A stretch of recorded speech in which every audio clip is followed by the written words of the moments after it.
trying to find this movie last year and I couldn't find it anywhere. Turns out it landed on Amazon Prime just a couple of weeks ago. And the reason that I was looking for this one is because I am a massive fan of the TV show Black Mirror. And when I heard the plot for Listen Carefully, it reminds me so much of the episode Shut Up and Dance from season 3 of Black Mirror, mixed in with a little bit of 13 The Game of Death, which is a movie that I fell a little bit in love with last year from Thailand. But if you don't know anything about Listen Carefully from 2024, let me quickly fill you in. Listen Carefully from 2024 is a horror thriller mystery. When troubled assistant bank manager Andy McNeary's baby daughter goes missing, he must follow the instructions of a mysterious voice on the other end of a baby monitor to save her before she disappears forever. If you're new here, I go by Hordes, and if you're not new, welcome back. I talk about horror movies here on my channel on Mondays and Fridays. But as always, when it comes to watching movies that I have never seen before, I am now going to go and watch Listen Carefully off camera. So that way, if you two decide that you want to watch this kidnapping horror mystery, nothing will be spoiled for you, because nobody wants to watch a movie that you've just watched from start to finish, and I keep it spoiler free here on my channel because nobody, and I mean nobody, likes spoilers. It's horrible. Horrible. I will quickly say that there may be a few minor spoilers in this because I'm going to compare it to a couple of different things, so you will know what I'm talking about if you've seen the things that I am comparing these to. If you've not, it will still be a spoiler-free review. Scooby-Doo, take note. Have you ever come across a parent who everything just feels like a little bit of an inconvenience for? Well, meet Andy, the dad in this, because he is so lackluster about everything, but when his baby daughter suddenly disappears when he's on solo babysitting duty, suddenly the man has to care because his wife might actually notice that this has happened.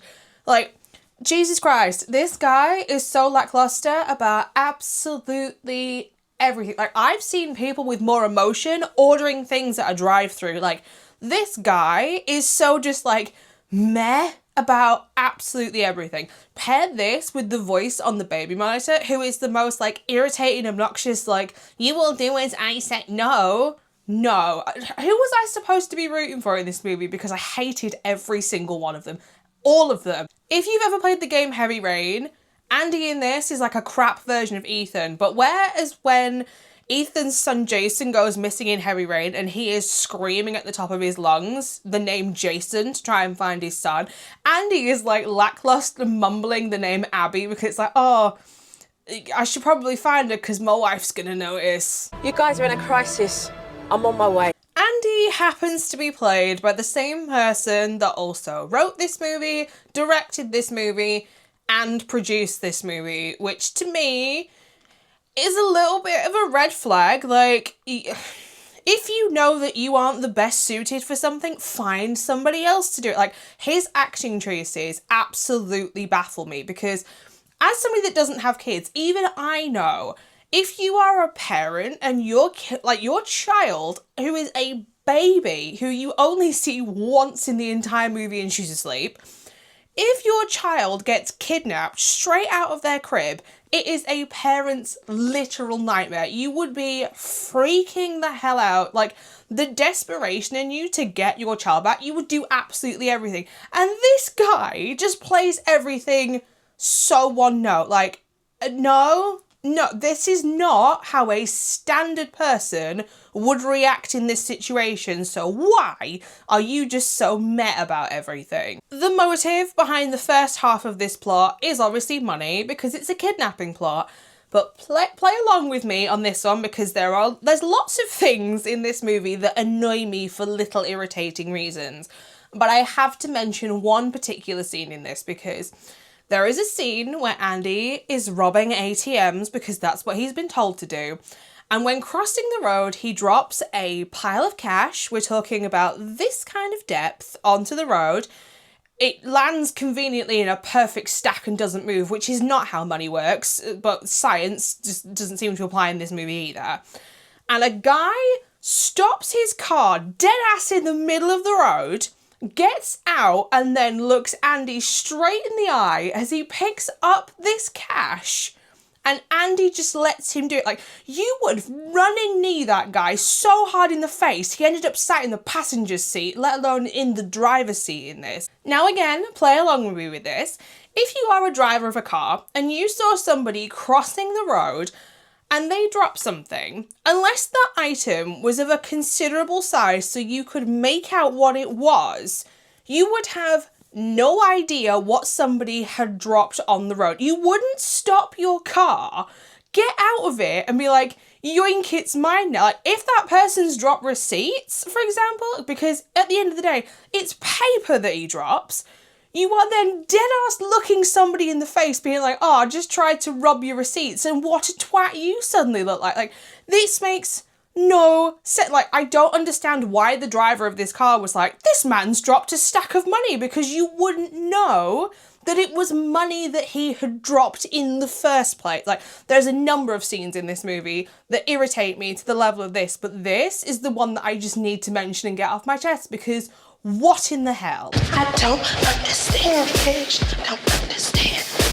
Andy has hallucination sequences in this, and I'll put it out there straight away, I'm not a fan of hallucination sequences in horror or in movies in general, and they're very there to be like, oh, look at how unreliable Andy is as a narrator, and you don't know what's real and what's fake and blah blah blah, and they're just distracting. Like, you can tell me that this guy is an unrelatable narrator without being like, let me just glitch the hell out of the movie and make it all like weird and spacey. Like, no. It's not needed. He's already unreliable. We don't know why he's been picked for this in the first place. I get that he works at a bank, but there are also lots of other people that work in the same bank because you see him in an office block. The baby masks in this, the baby masks weird me out. There is just something about them that I'm like, no, don't like you. But I had a vague memory of being like, I have seen these somewhere before, and I couldn't tell you where I'd seen them before. So I googled it. Turns out they are available for $12.99 with free postage on Amazon. So yes, you can buy the generic crying stock baby mask if you want for yourself. Please don't. They're creepy as hell and I don't like them. They weird me out. Then they pair these weird freaky masks that turn up when Andy's having his hallucination sequences with baby crying sounds. And I hate baby crying sounds in horror movies because you hear a baby crying in a horror movie, nothing nice is going to happen. Like, some weird stuff's about to go down. But my issue is the baby crying sounds in this do not sound like any baby crying sound that I have ever heard. Like, it sounds like an adult trying to imitate a crying baby, which I can't tell if that is worse or just weird. I want you to think about what you've done. What happens at the hour mark in this movie? I don't think they were trying to be funny, but I burst out laughing because at that point I was like, of course we've gone in this direction. Like, this movie is weird for weird's sake at times, and weird for weird's sake is not something that my logical brain can get behind. Like, it wants a reason behind everything, and dear God, what happens at the hour mark? And then we get the ending. And the ending for this movie, I won't spoil it, but I will say there is a trope that I absolutely hate, whether that be TV shows, movies, books, whatever. Hate this trope as an ending. And they went for this trope as an ending, so I'm instantly knocking points off for it because, dear God, do I hate this trope. And I know that there are so many of you within the Horde as well who also hate this style of ending, so I'm not going to spoil it, but if you ask me down in the comments to save you from watching this movie, I will tell you what this trope is. Have you ever heard a synopsis and thought, this has potential, and then you watched the entire thing and thought, dear God, where did that potential go? That's how I feel about Listen Carefully. Now, there is one thing that it has going for it, and that is its cinematography. It has this, like, beautiful blue-green gritty colour palette to it, which is so nice to look at, and then occasionally they add in pops of orange and yellow to, like, contrast with this. Love the way this movie looks. Hate the plot. Hate the characters with every fibre of my being. In the end, I am going to give Listen Carefully from 2024 a 1 out of 5 stars because I have to. I can't give it anything else. Pretty does not make a good movie.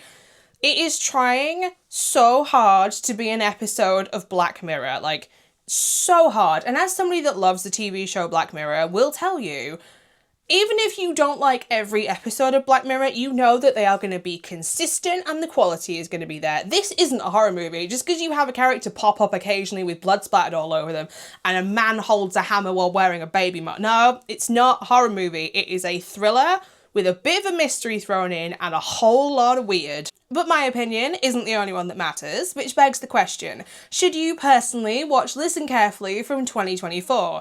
If you like your horror movies flavoured with kidnap plots, passive parents, money, hammers, crying babies, synth soundtracks, anything that is listed here, then you might like Listen Carefully from 2024. So there you have it, my initial thoughts and my review from my first time watching Listen Carefully from 2024. If you've also seen this movie, I would love to know what your thoughts and opinions are on it down in the comment section down below. And if you are interested in watching this one, I will leave a link like I always do to justwatch.com in my description bar below the video so you can find out where it is streaming in your country. If you would like to know where else you can find me, I am also over on Instagram and Letterboxd at HordesOfHorror, where I post every single horror movie that I watch, not just the ones that I talk about here on YouTube, and there are quite a few that I don't talk about right here on YouTube. But speaking of YouTube, I'll be back on Friday with another solo movie review, and if all has gone well, when I am filming this, one of my most anticipated movies for this year comes out tomorrow, and I can't tell you how excited I am to talk about a wrestling horror movie starring Chris Jericho. So I'm watching Dark Match, if all has gone well, on Monday. So until next time, bye.